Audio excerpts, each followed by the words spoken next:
Hi, I'm Maddie from Quiltsmart, and I'm going to show you today how to do the Winding Ways quilt.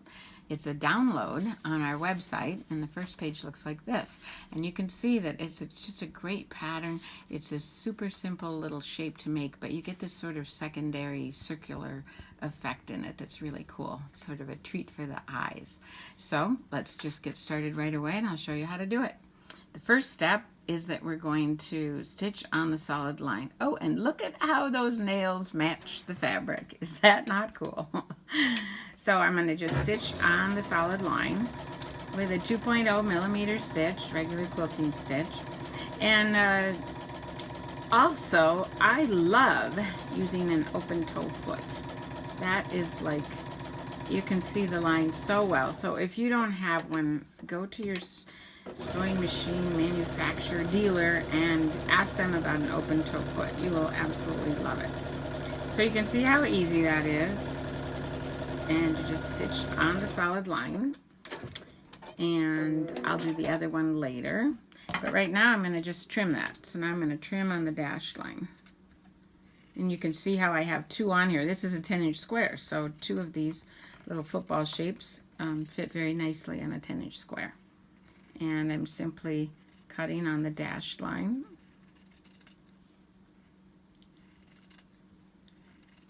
And now, Winding Ways is one of our, we use the Rob Pete interfacing, which has a lot of different patterns in it. This particular one we're going to cut horizontally. The vertical line is for some other patterns that we do, but this one we're going to cut across. So it's a very versatile interfacing. You can get a lot of different patterns out of it. And then we're simply going to turn it like that and going to poke out the end. Be gentle with this. You want to have your pointer creaser between the fabric, not between the interfacing, because the interfacing is light enough to stay in your quilt and easy enough to sew on, but you do want to be gentle with it. So that's what you get. You give it a nice little finger press like this, and then you're going to take all four shapes. I've got four here that are already done, and you're going to simply take a square and fold this in half on the diagonal and press a crease in it. And then go the other way.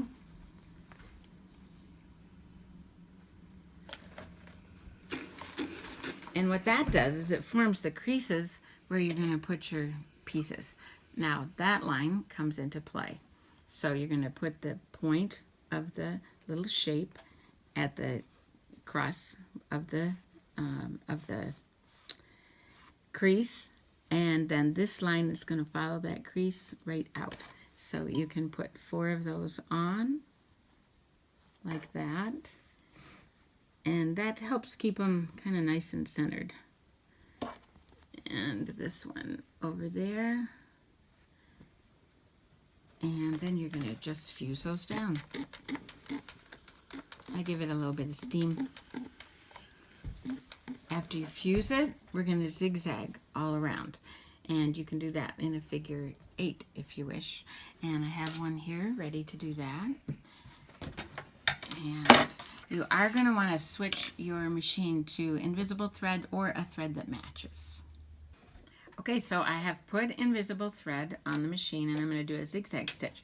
And my favorite zigzag stitch is a 1.5 millimeter width and a 2.5 length. But what I tell my beginning students is to use a 2.0 because it's a little more forgiving and it's very easy to remember, and that's important. So what I'm going to do now is stitch that invisible thread is invisible. Okay, so I am going to go right along the edge, and I just left the raw edge. I didn't stitch that part. We will stitch part of it just to keep moving freely, but you don't really need to because those are going to be covered up later. So what I'm doing is just skimming the edge into the background with the needle so that most of the stitch is actually on the applique. and the needle is just skimming. And you can practice, you can get a lot faster practiced, but basically that's all it is. It's a simple zigzag stitch. And I move right on to the next one, and you can continuous sew this whole piece. Another tip is to turn your bobbin tension down, especially if you have thread showing from the bobbin, then you would want to turn that down.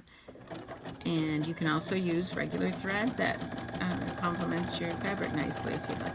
You can even use a different stitch. You could use a feather stitch or something different. You don't have to use a zigzag stitch.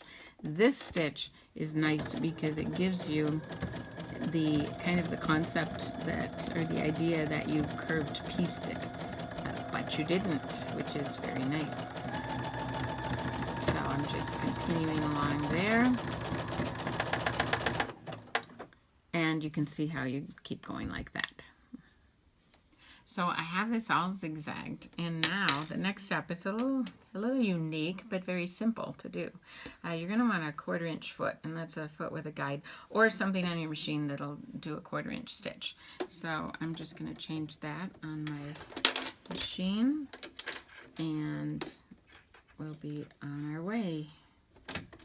Okay, so what you're going to do is take this corner, and you'll notice that it is oversized. That's to allow for this next seam. And what we're going to do is just fold that along the raw edge and then stitch a 1/4 inch seam. And you do want to switch back. Oops, I didn't, so that's good to say. You do want to switch back from your zigzag to a straight stitch. And again, just a normal quilting stitch, 2.0 millimeter is great. And stitch all the way to the end. And I'm going to show you 2 of these because I want to show you what we're going to trim off later. So that's one side. And then when you stitch the other side, I'll show you what happens in between there. This is really, I think, a really cool way to do this block. And so you can see that what you get there is that's a little bit of extra fabric that'll be trimmed off later then. So that's basically how you make the block, the Winding Ways block, the pattern by my good friend Kathleen Mullendore. Thank you very much. And I think you're going to love this quilt. It's just a fun, quick quilt to make. And again, you can download it, and it's got great directions on the download, a lot more hints and tips than we've shown you here. And I just want to make sure that you also see a couple different variations so that you understand all the different colors and combinations that you can do. It's a great scrap buster, or it can also be just a 2-color quilt. So there's a great deal of things you can do with this, and Quiltsmart would love to see your pictures when you do them. And so go have fun and make your Winding Ways quilt.